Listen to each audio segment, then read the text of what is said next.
I was late, very, very late, when my husband Yuji and I walked into the doctor's office. Finally, after years of trying, the doctor tells us, "We're pregnant!" What do you say? Congratulations! How exciting! At that point, I'm 10 weeks. I hadn't wanted to jinx it by confirming too early because, well, what if I lost it again? If I'd never check, I'd never know. And I couldn't feel sad like I felt before. You see, we had a miscarriage just a few months earlier. So maybe this time we'll be lucky. Maybe this time she'll stay. But what the doctor didn't know how to say, but scribbled all over her notes, her partner at the clinic told us 2 weeks later at our second trimester appointment.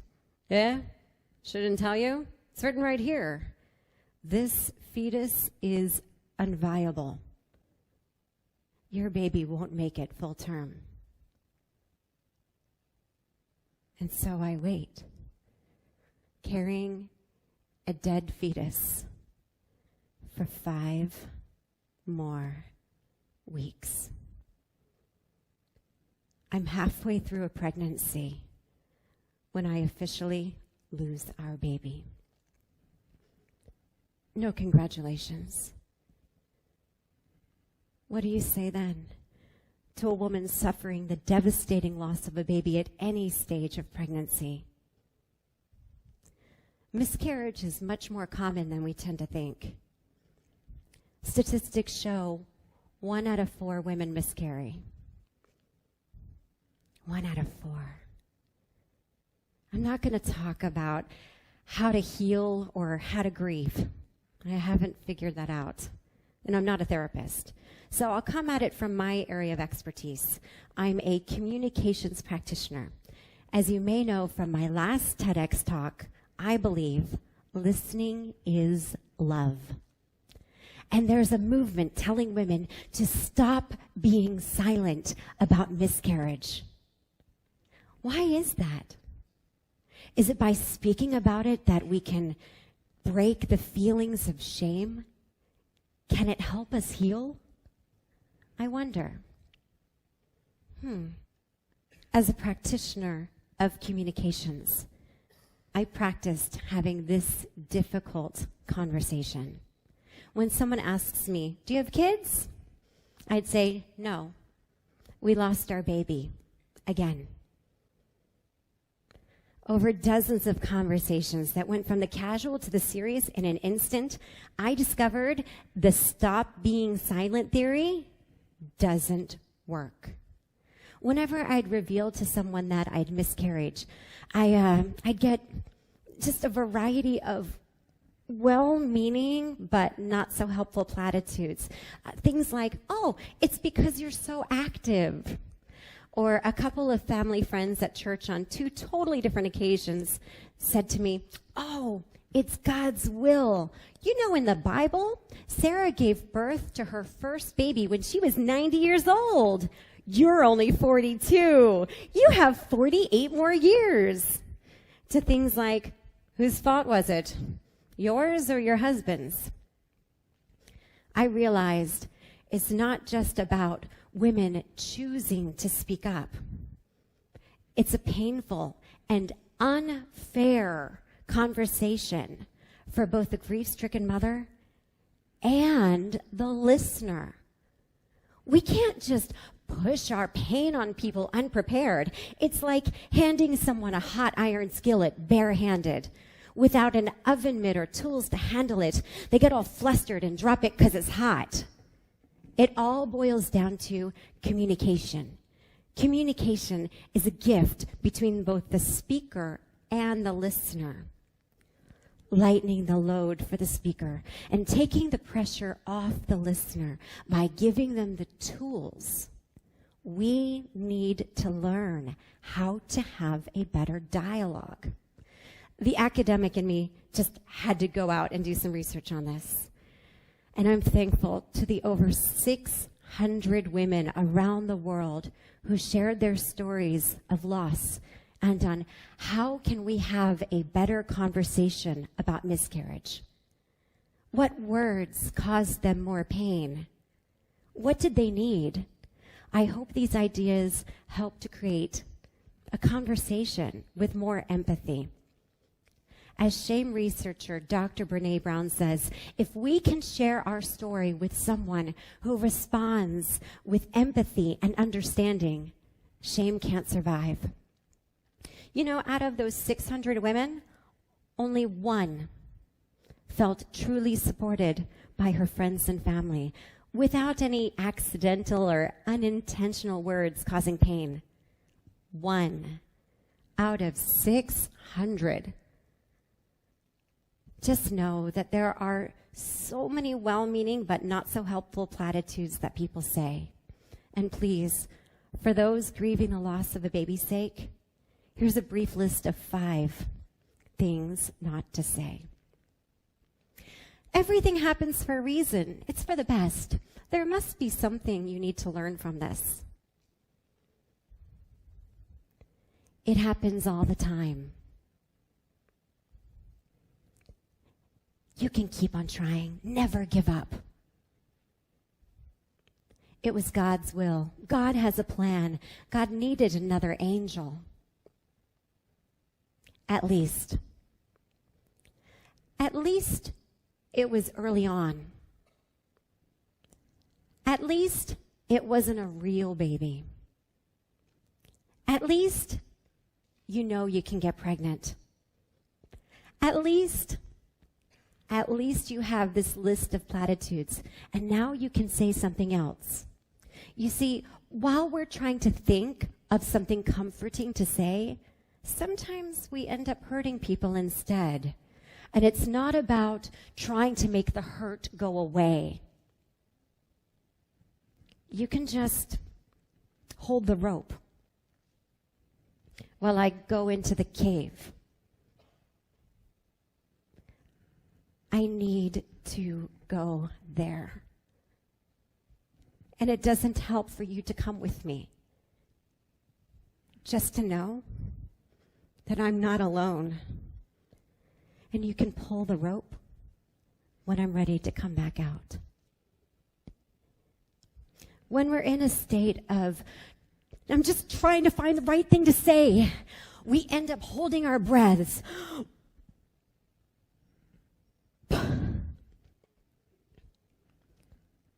But in deep, empathetic listening, we breathe.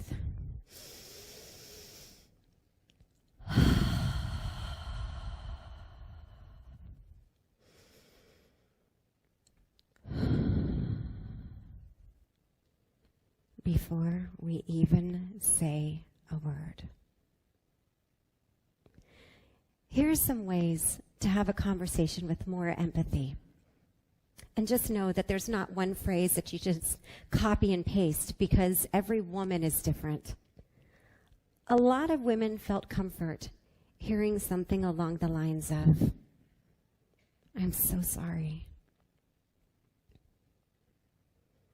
It's okay to take the time to grieve. I'm here if you need me. I know how much you wanted this baby.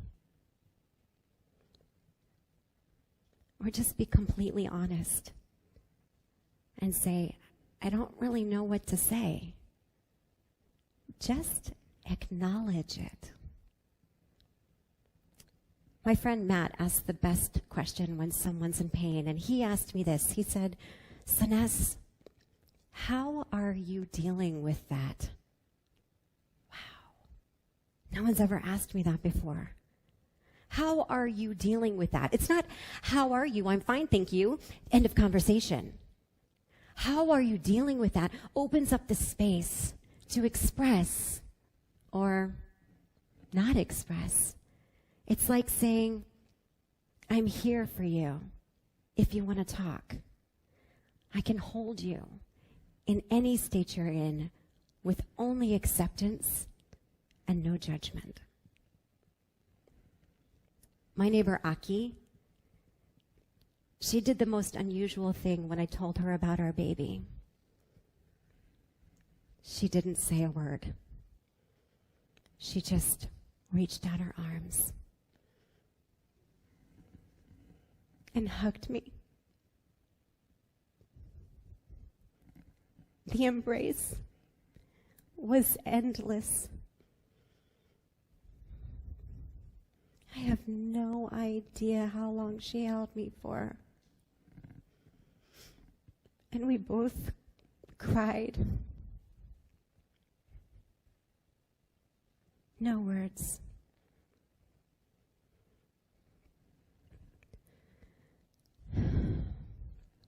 While grieving, I went dark off social media, cocooning myself from the world. Friends reaching out from all over the globe saying, Soness, how are you doing? And I could barely respond. And I remember coming down to the kitchen and telling my darling Yuji, who's here today, and I said, I can't talk to anyone. I can't be social. And he asks me, why? I don't know. I guess I feel shame. For what? Shame for losing our baby. What's shame? What's shame? I'm thinking very loudly in my head, oh my goodness, Yuji, you might be Japanese, but you lived in New Zealand for 17 years. How could you not know the English word for shame? Is what I'm thinking very loudly in my head.